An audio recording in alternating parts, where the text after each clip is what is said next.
So was it hard to keep up with him? I mean, he was known as Well, quite a hard worker, right?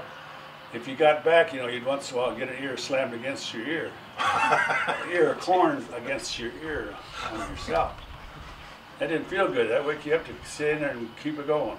And that was inside row, you call it.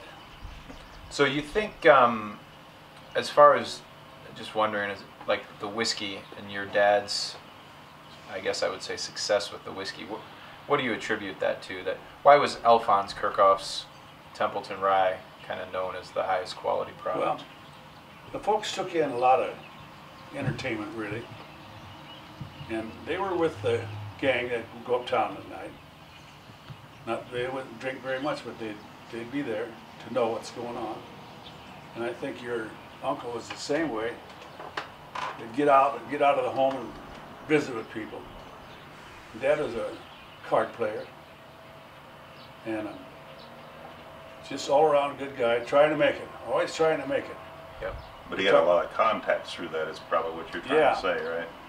Yeah, and name and contact and relation to him meant a lot. Sure. So his kind of attention to detail combined with the fact that he was, you know, out about and had a lot of contacts, those two things coming together. He was a rounder, a little bit. Makes sense. And he run a Bowery dance, and I still have to find a Bowery dance floor. That's a portable dance floor. And he'd only have it for one reason, to make some money. Naturally, they have to make something. Why don't you elaborate on that so people understand what a Bowery, did we go You know, a Bowery dance, now I've never seen a Bowery dance floor, but I know it's a dance. Mom always talked about how they kept track of all their dances when they went to dances. And they'd have 9, 10 dances lined up for the evening.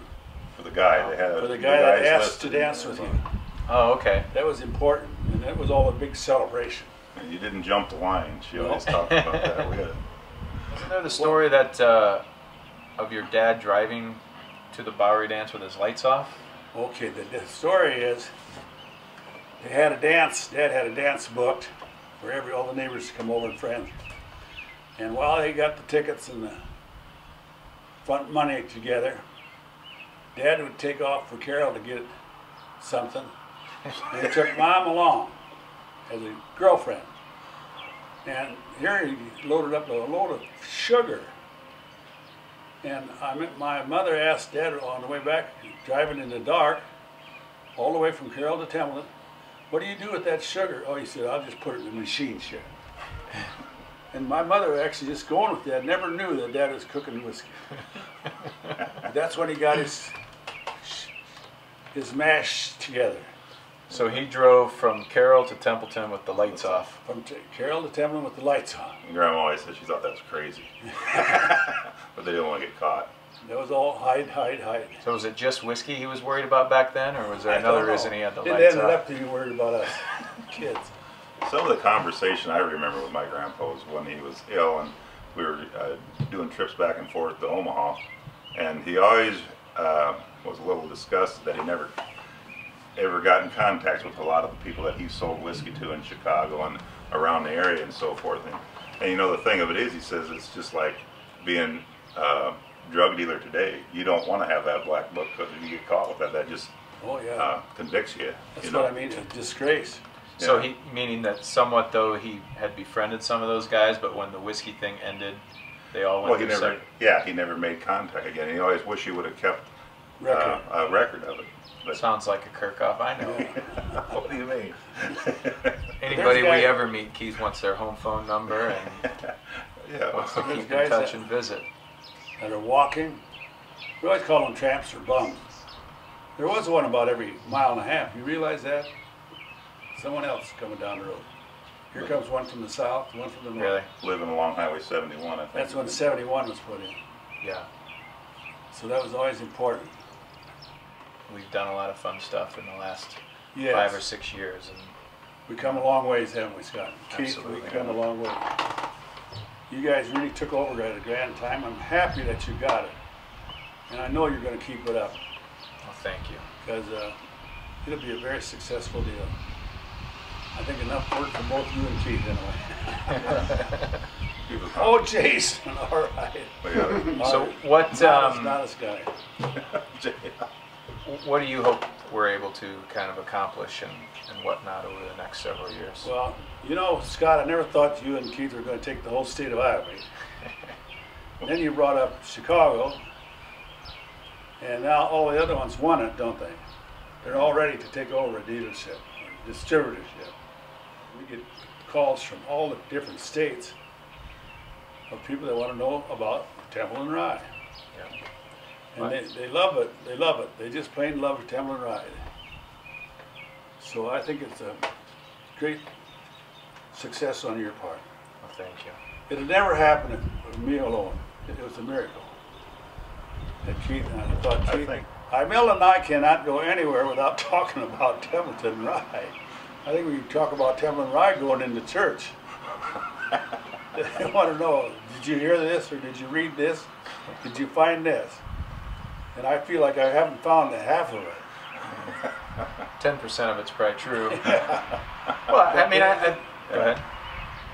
I think that is a big deal, though, Meryl, is, you know, I think a big part of our success, us being, you know, our success to date, limited success to date, but, you know, us being from Iowa and being so close to this, I don't think we appreciate folks that aren't from here how big the Templeton Rye story is. And I mean, anyone can relate to this story because it's overcoming odds, and it's a lot of American history and whatnot. And I think that compared to other brands and just other things that are out there today, in my mind, you can see why people are getting on board. They're inquisitive. They're inquisitive. They come from every state in the union, and they must have all had a good time when they were young. Is all I can figure out. It must have been quite a. They say my dad had Templeton Rye. My dad did this, and my dad did that. So, and if it wouldn't have been picked up by now, Scott and Keith, I don't know what could have happened. It could have went. They all liked the story. They liked the whiskey, and I don't see why in the world it wouldn't go over. And you got the trademark, so. You know, Dad, you brought up another thought there. When we first started this company, I think what was interesting is we talked to a lot of people from this area, and especially Templeton. We wanted to get the stories. And it was amazing how you knew people that you'd done business with for 30, 20 years, especially myself was selling hogs and stuff. I knew this gentleman had no knowledge of Templeton Rye, and you wanted to visit with him, and they deny it, and they say, no, I don't know anything about Templeton Rye. You'll have to talk to somebody else. And you know, you got that. And I think what was really interesting, we got Helen Kassenbauer and Hilda Steffes to give us our first interview. Right. And then it seemed after that everybody wanted to kind of jump on the bandwagon and be proactive and help us. And that's what's... I've said that before. I mean, I think despite the company being successful, I think our timing was ideal because those folks probably wouldn't have been around by the time somebody else started the company. Mm-hmm. and No, we lost a lot of them. Yeah. We lost a lot of contact. Once they started opening up, we've got a lot of history documented from people around here. I don't know. We rented another place. I'm new to Keith. I know it. We rented a place over there, Knuckles. Found it for 39 years. Well, we come along, pick corn by hand, and here was all hoops and barrel wood and hoops and barrel wood, and halfway burnt out. And I said, well, how'd that get out here? Everything was secret, you know, with the horses. And I know then he was cooking a batch there. How old were you then? Oh, I don't know, 10, 11, 12, I don't know. And the other thing is, as far as knowing about a still, our neighbor to the south had a still, I'd say it would maybe hold about 250 to 300 gallons. But it was covered up with dirt. And it was right in the bend of the road. It was Bay Fox's who it was. And Dad and he, instead of talking for 10 minutes as we went by, we stopped for 2 hours. They visited and visited and visited and visited. And even as a young kid, you sensed that something Well, something strange was was going on. So I just keep your mouth shut.